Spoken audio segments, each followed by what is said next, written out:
ressemble à une grosse vague de la mer que le vent soulève et agite. Celui-là ne doit pas penser qu'il va recevoir quelque chose du Seigneur. C'est quelqu'un qui ne sait pas choisir sa route. Tantôt il avance, tantôt il recule. Pauvreté et richesse.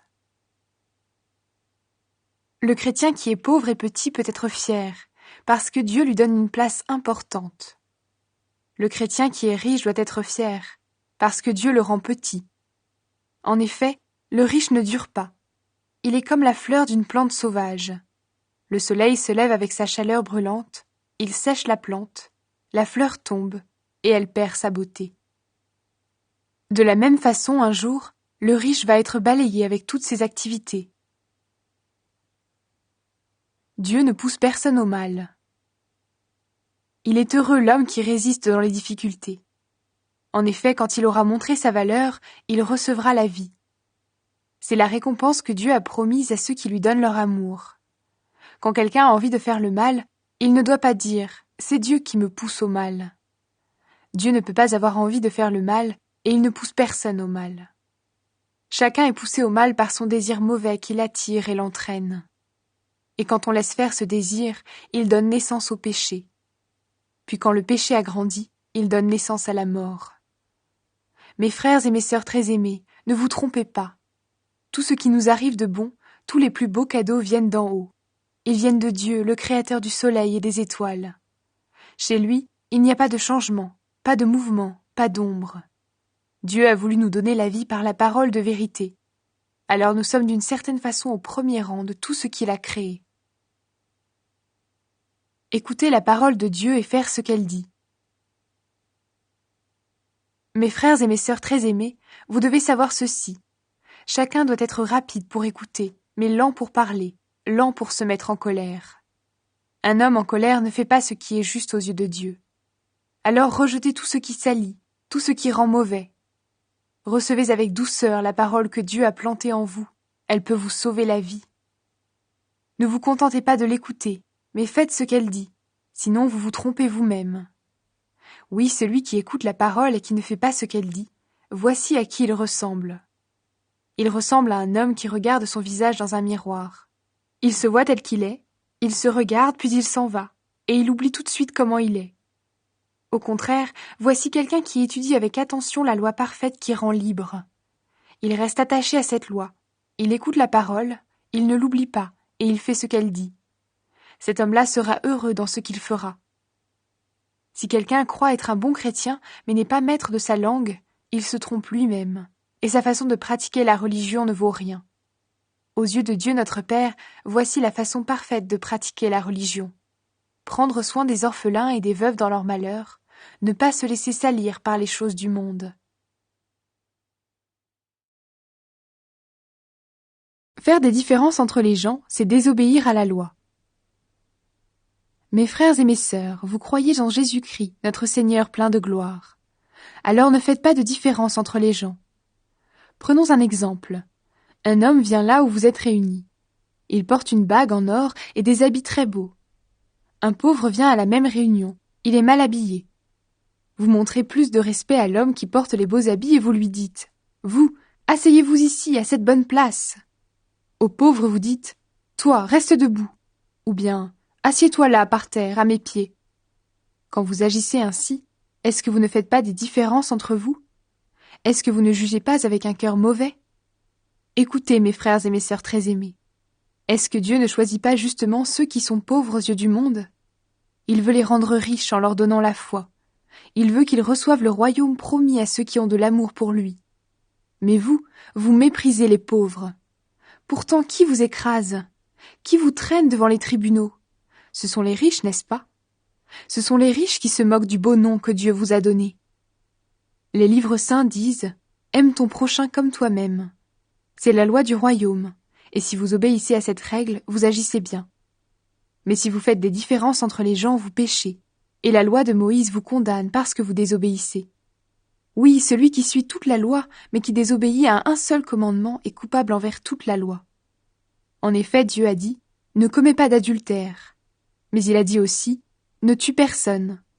Donc par exemple, tu ne commets pas d'adultère, mais tu assassines quelqu'un. En faisant cela, tu désobéis à la loi.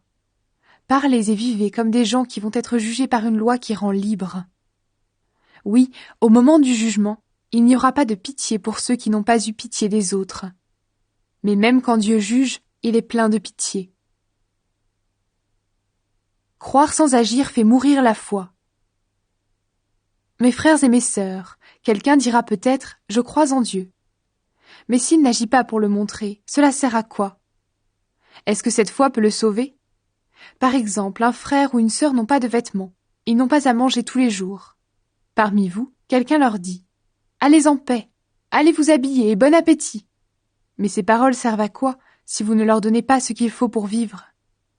Pour la foi, c'est la même chose. Si tu crois en Dieu, mais si tu n'agis pas, ta foi est complètement morte. La foi n'existe pas sans les actes. Quelqu'un dira peut-être « Tu as la foi, moi j'ai les actes ». Je répondrai « Montre-moi comment ta foi peut exister sans les actes, et moi, je vais te montrer par mes actes que ma foi existe. » Tu crois qu'il y a un seul Dieu? Tu as raison.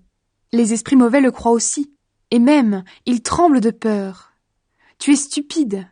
Est-ce que tu veux la preuve que la foi sans les actes ne sert à rien? Abraham, notre ancêtre, comment est-ce que Dieu l'a reconnu comme juste? C'est quand il a offert son fils Isaac sur l'autel, n'est-ce pas? Tu vois, sa foi agissait par ses actes, et ceux-ci l'ont rendue parfaite. Alors, ce que les livres saints disent s'est réalisé. Abraham a cru en Dieu. Pour cela, Dieu l'a reconnu comme juste, et il l'a appelé son ami. Vous voyez, Dieu reconnaît quelqu'un comme juste aussi à cause de ses actes, et pas seulement à cause de sa foi. Pour Rahab, la prostituée, c'est la même chose. Dieu l'a reconnue comme juste à cause de ce qu'elle a fait. En effet, elle a reçu chez elle des messagers du peuple d'Israël, et elle les a aidés à partir par un autre chemin. Oui, sans le souffle, le corps est mort. De même aussi, sans les actes, la foi est morte.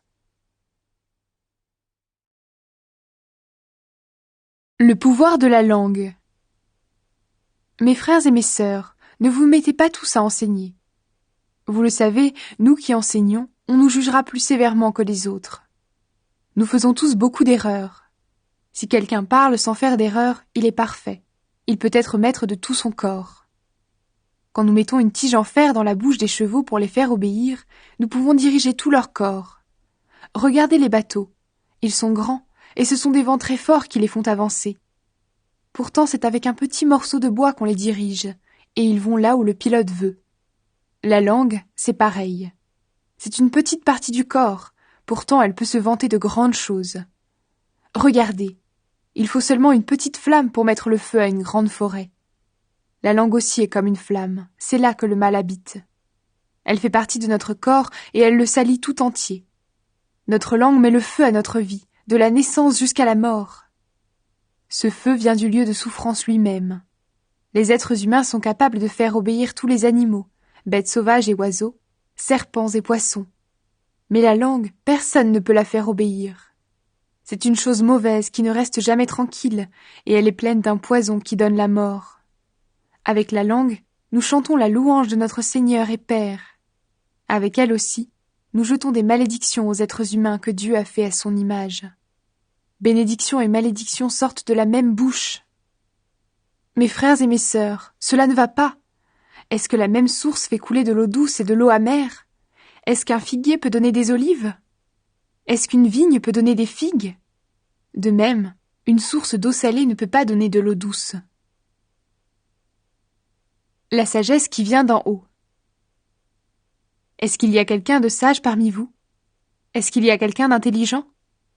Alors il doit le montrer par sa bonne conduite, par des actes faits avec douceur et sagesse. Mais si vous avez dans votre cœur une jalousie amère et l'envie de passer devant les autres, ne vous vantez pas. Ne dites pas de paroles contraires à la vérité. Cette sagesse-là ne vient pas d'en haut. Elle appartient à la terre, elle est humaine. Elle ressemble à celle des esprits mauvais. Quand les gens sont jaloux, quand ils ont envie de passer devant les autres, il y a du désordre et toutes sortes d'actions mauvaises. Mais la sagesse d'en haut donne d'abord un cœur pur, puis elle apporte paix et douceur. Elle cherche à unir,